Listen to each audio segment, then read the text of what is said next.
NATO first attempted to take down the Russian president with petty insults and relentless persecution, but all in vain.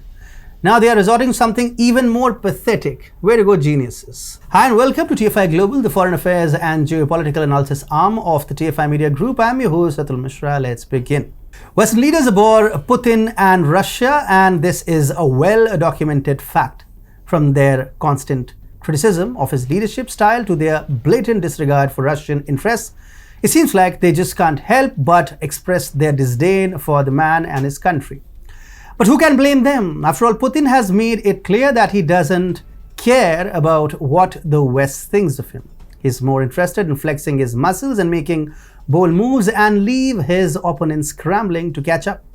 So while Western leaders may abhor Putin and Russia, it's clear that Putin couldn't care less.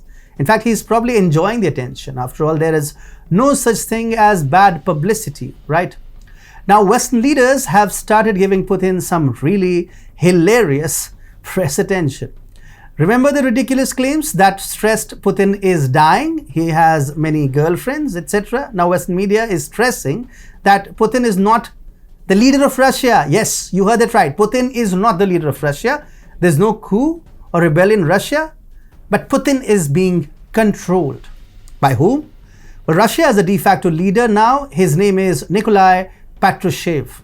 Yes, a really hilarious media report that has got published on Spectator UK with the title Nikolai Patrushev, the man dripping poison into Putin's ear. According to a new media report by the Spectator, Nikolai Patrushev, the secretary of the Security Council and a key figure in Vladimir Putin's inner circle, is now one of the most influential and dangerous officials of Russia. Reportedly, Patrushev shapes Putin's nationalist impulses and dominates policy decisions, particularly in security affairs. Under his leadership, the Security Council Secretariat has become one of the most powerful institutions in Putin's state. As a result, Patrushev's views have become increasingly aligned with state policy, particularly in relation to Western threats.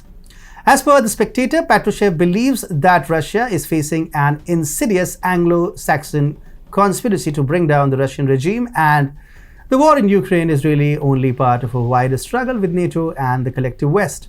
Patrushev's interviews in the Russian press have become indispensable harbingers of Russian policy. In his latest interview, he reaffirmed the line that the war in Ukraine is part of a wider struggle with NATO and the collective West. He warned that American politicians, trapped by their own propaganda, believe that in the event of a direct conflict with Russia, the United States is capable of launching a preventive missile strike.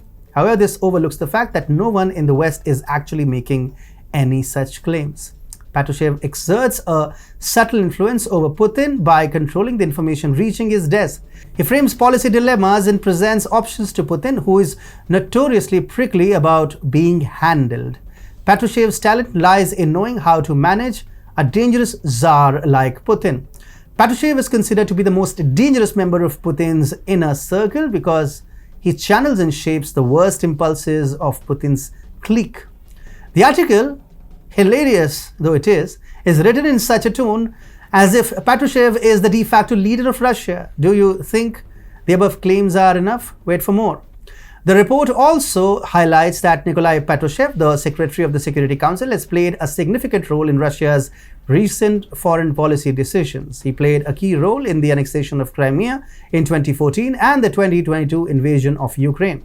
Since then, Patrushev's authority has steadily increased in Russian administration, and he now has more of a role in foreign policy than the foreign minister Sergei Lavrov.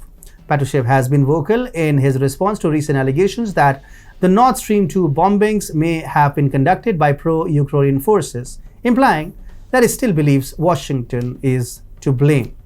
He was also involved in calling Chinese leader Xi Jinping's recent visit to Moscow, hosting Wang Yi, director of Communist Party's Central Foreign Affairs Commission.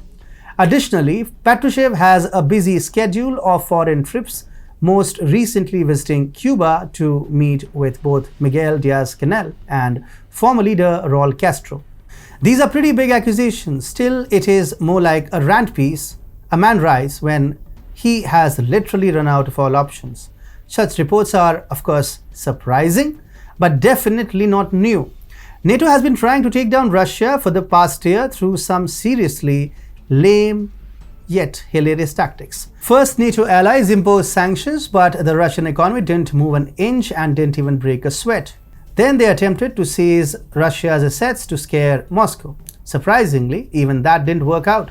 Next, they blew up crucial energy links between Russia and Europe, but that too failed.